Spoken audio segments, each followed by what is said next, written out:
안녕하세요. 자양한방병원 병원장 박정민입니다. 오늘은 암 환자가 꼭 먹어야 될 7가지 음식에 대해서 순서대로 말씀드리겠습니다. 정말 심각한 문제입니다. 각종 매체들이 쏟아내는 여러 가지 정보들이 오히려 환자들에게 혼란을 주고 있습니다. 오늘 좋다는 음식이 내일은 나쁘다고 하고 전문가마다 서로 말이 다르니까 환자분들은 더 답답해 하시는 거죠. 특히 암 환자분들은 생사가 걸린 문제라고 생각하시다 보니까 더욱 절실하게 정보를 찾으시는데 정작 신뢰할 만한 기준이 없어서 크게 어려움을 겪는 경우가 많습니다. 그래서 제가 다년간 암 환자를 진료하면서 정립한 명확한 선별 기준을 가지고 말씀드리려고 합니다. 무엇보다 임상 연구를 통해 효과가 입증된 것들이어야 하고 일상에서 지속 가능한 것들이어야 합니다. 아무리 좋아도 구하기가 어렵거나 너무 비싸면은 의미가 없죠. 이런 기준에 맞는 핵심 7가지 음식에 대해서 순서대로 말씀드려 보도록 하겠습니다. 7위는 바로 당도가 낮은 과일입니다. 여기서 중요한 것은 모든 과일이 다 일반 분들이나 암 환자들에게 좋은 것만은 아니라는 겁니다. 최근 연구들을 보면 액상 과당이나 고농도의 당분은 암세포의 성장과 이동을 촉진할 수 있다는 결과물들이 잇따라 나오고 있습니다. 그래서 과일이라고 무조건 다 좋은 건 아니고 선택이 무엇보다 중요합니다. 자, 그렇다면 어떤 과일을 선택하는 것이 좋을까요? 딸기, 블루베리, 산딸기 같은 베리류는 당분 함량이 낮으면서 항산화 성분이 매우 풍부합니다. 특히 안토시아닌이라는 성분이 많아서 염증을 완화하고 면역력 회복에 도움을 줍니다. 또 키위나 그린 애플도 좋은 선택입니다. 키위는 비타민 C와 섬유질이 풍부해서 장 건강과 면역 증진에 이롭고 실제 연구에서는 대장암 위험을 낮추는 효과도 보고된 과일입니다. 반면 망고, 포도, 파인애플 같은 열대 과일은 당도가 지나치게 높아서 암 환자는 피하는 것이 좋습니다. 단맛이 강하면 강할수록 암세포가 좋아한다고 이해하시면 됩니다. 액상 감미료나 과일 농축액은 더욱 위험하다고 말씀드릴 수 있습니다. 그렇다고 해서 과일을 완전히 끊을 필요는 없습니다. 다만 드신 후에 대처를 해주셔야 됩니다. 허브차나 녹차는 당분 흡수를 늦추는 데 도움이 되고 무엇보다 중요한 것은 식후 가벼운 산책입니다. 식후 가벼운 산책은 근육이 당분을 소모하게끔 해서 암세포가 이용할 기회를 줄여줍니다. 동의보감에서도 이 부분은 특히 강조하고 있는데 식후 2, 300보 완보라는 말로 표현하고 있습니다. 우리 병원에서는 환우분들이 균형 잡힌 영양 섭취를 위해 과일을 좀 더 체계적으로 제공하고 있습니다. 격일로 사과를 번갈아 드리고 있는데 사과에는 폴리페놀 같은 항산화 물질이 풍부해서 세포 손상을 막고 또 염증을 줄여주는 효과가 있습니다. 또 몽땅 해독 주스라고 해서 키위, 당근, 양배추, 브로콜리, 사과, 바나나를 함께 넣어 드시도록 하고 있습니다. 이 주스는 다양한 항산화제, 식이섬유, 비타민을 시너지 효과 내게 하는 조합이죠. 여기에 더해 우리 병원은 올리브 레몬샷을 제공하고 있는데요. 레몬은 비타민 C와 플라보노이드 성분이 풍부해서 항산화와 항염작용에 탁월하고 올리브 오일은 암 예방은 물론 심혈관 건강에도 도움을 많이 줍니다. 정리하자면은 암 환자분들에게는 과일은 독이 될 수도 있고 약이 될 수도 있습니다. 잘 고르고 선택해서 드셔야 됩니다. 당분이 낮으면서 항산화 성분이 풍부한 과일과 채소를 균형 있게 섭취하면은 암 치료와 회복 과정에서 더 큰 힘이 될 것입니다. 무엇보다도 과일을 드신 후에 산책을 하신다면은 과일을 먹은 좋은 효과가 내 몸에서 시너지 효과를 발생할 수가 있죠. 6 위는 바로 작은 어류입니다. 크기가 작고 자연에서 잡힌 생선을 말하는데 큰 생선일수록 먹이사슬 상위에 있어서 수온 중독 같은 중금속이 축적될 위험이 높기 때문에 피하는 것이 좋습니다. 실제로 참치나 상어 같은 대형 어류는 중금속 농축이 많아서 암 환자에게는 권장되지 않습니다. 시중에 많이 유통되는 양식 연어 역시 사료, 항생제, 색소 문제 때문에 바람직하지 않습니다. 반면 멸치, 정어리, 고등어, 갈치, 명태처럼 우리 연안에서 잡히는 작은 생선들이죠. 이런 것들은 중금속 부담이 적으면서 단백질, 오메가3, 지방산, 칼슘, 철분, 셀레늄 같은 필수 영양소가 풍부하기 때문에 암 환자분들에게 안전하고 유익합니다. 특히 연구에 따르면 이런 작은 생선을 정기적으로 섭취한 사람들의 암 사망률과 전체 사망률이 낮아지는 효과가 보고되고 있는데 오메가3 성분이 염증을 줄이고 면역을 조절하는 데 큰 역할을 하기 때문입니다. 작은 생선 중에서 등푸른 생선도 좋지만 암환자분들은 흰살 생선을 드시는 것도 좋습니다. 그 이유는 흰살 생선이 기름기도 적고 먹기가 편하기 때문에 소화에 장애가 있는 분들 같은 경우에는 이런 흰살 생선을 드시는 것이 좋습니다. 영양소 파괴를 좀 줄이기 위해서 건강하게 드실 수 있는 방법으로 조리하는 것이 좋은데, 우리 병원에서는 이런 과학적 근거를 바탕으로 소형 자연산 어류를 활용해서 굽거나 찐 방식으로 우리 암 환우분들이 안전하게 드실 수 있도록 제공하고 있습니다. 오이는 발화곡물과 전곡류입니다. 전곡류는 섬유질, 비타민, 미네랄, 항산화 물질들이 풍부하게 함유되어 있습니다. 대표적으로 현미, 귀리, 보리, 퀴노아 같은 것들이 있습니다. 특히 발화 과정을 거친 곡물들은 영양가가 더 풍부해지고 소화율까지 높아집니다. 예를 들어 우리가 흔히 먹는 백미는 도전 과정에서 영양분이 5%밖에 남지 않지만, 발화현미는 미네랄, 비타민, 아미노산이 활성화되면서 백미보다 수십 배 높은 영양가를 갖게 되죠.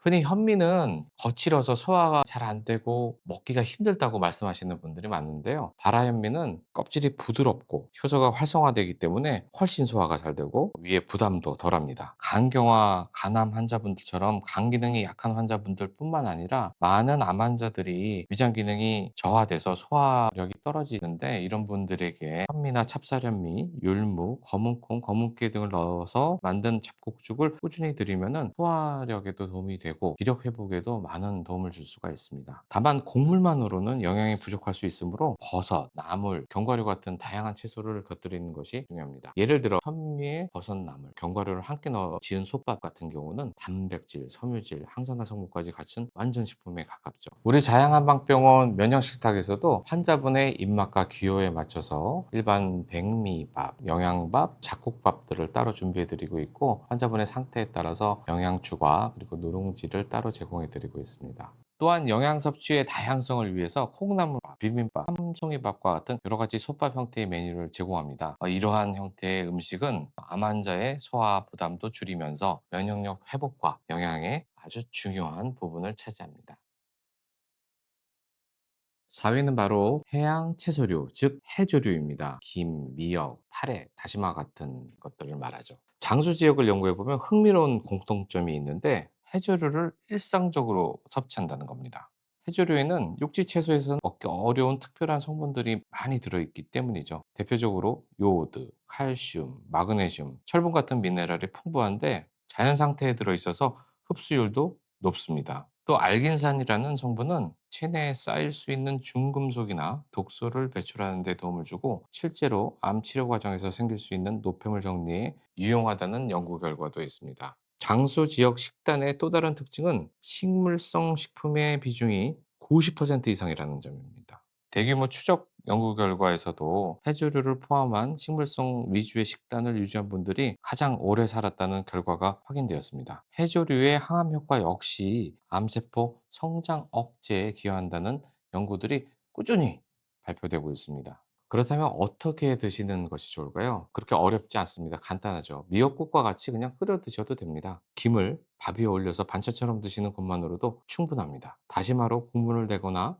파래 무침을 곁들이는 것도 좋은 방법이죠. 중요한 건 매일 조금씩 꾸준히 섭취하는 습관입니다. 자양한방병원 면역식탁에서도 해조류를 다양한 방법으로, 다양한 조리법으로 제공하고 있으며, 매주 첫째 주 평일 하루는 그달 생일을 맞으신 환우분들을 축하하기 위해서 미역국을 준비합니다. 생일을 축하하는 의미도 있지만, 이 해조류를 한 번 더 제공함으로써 그분들의 건강을 챙기고자 하는 우리 영양팀의 마음입니다. 이처럼 해조류는 단순한 음식이 아니라 몸과 마음을 돌보는 의미 있는 식재료라고 말씀드릴 수 있습니다.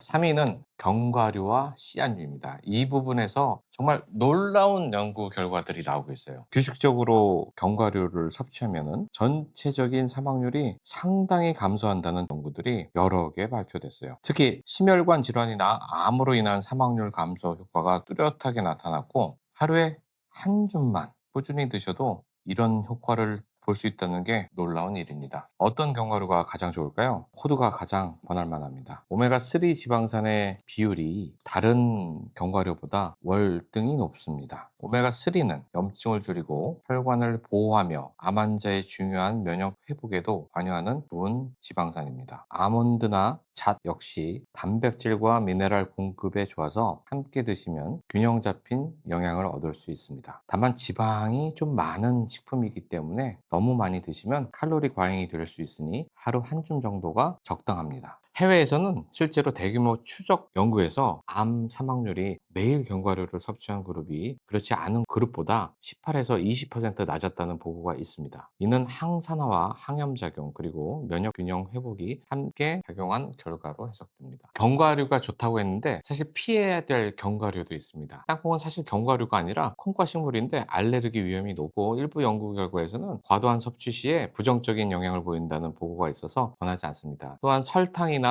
소금에 절인 가공 견과류는 오히려 해가 될 수 있으니까 피하시고 자연 그대로의 견과류를 드시는 것이 안전합니다. 견과류와 씨앗류는 암 환자분들께 부족하기 쉬운 단백질 보충에도 큰 도움이 됩니다. 간식으로 드셔도 좋고 요리에 곁들여 드셔도 부담이 적습니다.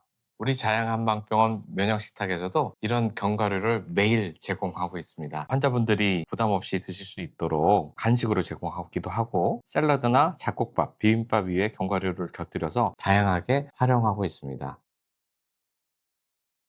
2위는 버섯류입니다. 버섯의 면역 증진 효과는 이미 의학적으로 많은 연구가 되어 있고 알려져 있는데요. 그 주역이 바로 버섯에 들어있는 베타글루칸이라는 성분입니다. 이 베타글루칸은 우리 몸에 있는 NK 세포, 즉 자연살해세포라는 것을 활성화시켜서 직접적으로 암세포를 죽이는데 중요한 역할을 합니다. 실제로 이 성분을 활용해 만든 버섯 추출물 의약품들이 항암 치료 보조제로 사용되고 있다는 점만 봐도 이 버섯의 효능은 충분히 입증되었다고 할 수 있습니다. 그렇다고 꼭 상황버섯이나 영지버섯 같은 값비싼 약용버섯을 챙겨 드실 필요는 없습니다. 물론 약용버섯이 베타글루칸 함량이 높지만 표고나 새송이, 느타리, 팽이버섯 같은 일반적으로 흔하게 구할 수 있는 식용버섯들도 충분히 효과적입니다. 오히려 다양한 버섯을 골고루 섭취하는 것이 건강에 좋습니다. 자, 대망의 1위는 바로 발효식품입니다. 발효식품이 왜 중요한가 하면 우리 몸의 면역 시스템은 장 건강과 직접적으로 연관이 되어 있기 때문입니다. 우리 면역 세포의 약 70%가 장에 집중되어 있습니다. 최근 연구들을 보면 장내 미생물의 다양성이 암 치료 결과와 생존율에 직접적인 영향을 미친다는 사실이 확인되었습니다. 우리가 연구기관과 함께 진행했던 조사에서도 건강한 분들의 장에는 약 800종 이상의 미생물이 존재했는데 암 환자분들은 평균 600종 정도밖에 되지 않았습니다. 사실 이상적으로는 수천 종이 존재해야만 장내 환경이 안정적이라고 볼 수 있습니다.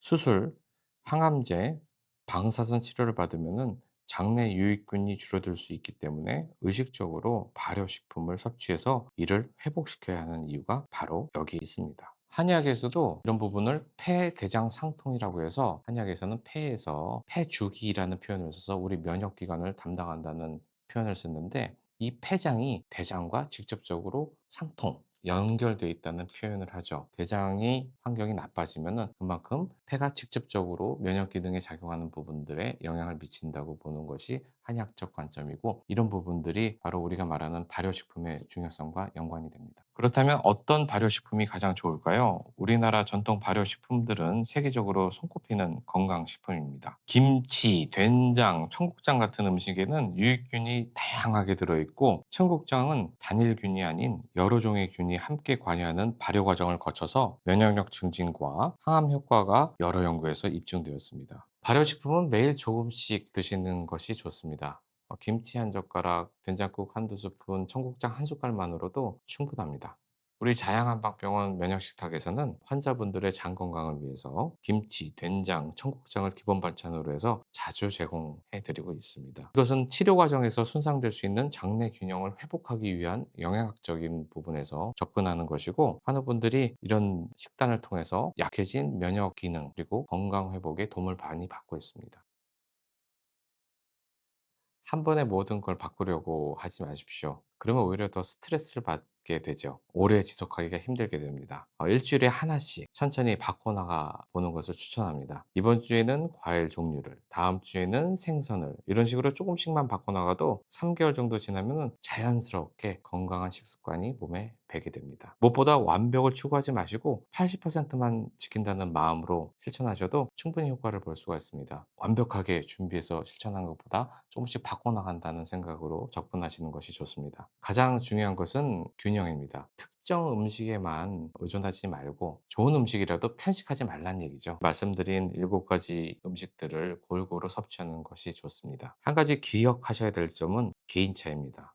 같은 음식이라도 사람마다 반응이 다를 수 있기 때문에 몸이 맞지 않으면 억지로 드시지 마시고 다른 대안을 찾으셔야 합니다. 음식은 약이 될 수도 있지만 때로는 독이 될 수도 있습니다. 너무 복잡하게 생각하실 필요는 없습니다. 7가지만 기억하시고 천천히 실천해 나가시면 충분합니다. 영양에 좋은, 면역에 좋은 값비싼 음식을 찾을 필요는 없습니다. 우리가 주변에서 쉽게 접할 수 있는 자연스러운 음식들이 가장 좋은 치유 도구입니다. 한약에서도 이런 것을 약식 동원이라는 말로 표현합니다. 약과 음식은 그 근원이 같다고 해서 곧 음식이 약이 된다는 말이죠. 좋은 것을 접하고 나쁜 것을 피하게 되면은 점차적으로 여러분들의 건강은 멀리 하지 않아도 다가오게 되고 튼튼한 면역력이 강한 삶도 바로 내 옆에 오게 됩니다. 좋은 음식을 골고루 잘 챙겨 드시는 것이 회복의 첫걸음입니다. 음식을 통한 것이 자연 치유력 회복의 진정한 치료의 시작이고 그 끝입니다. 환자분들은 희망을 잃지 마시고 작은 것부터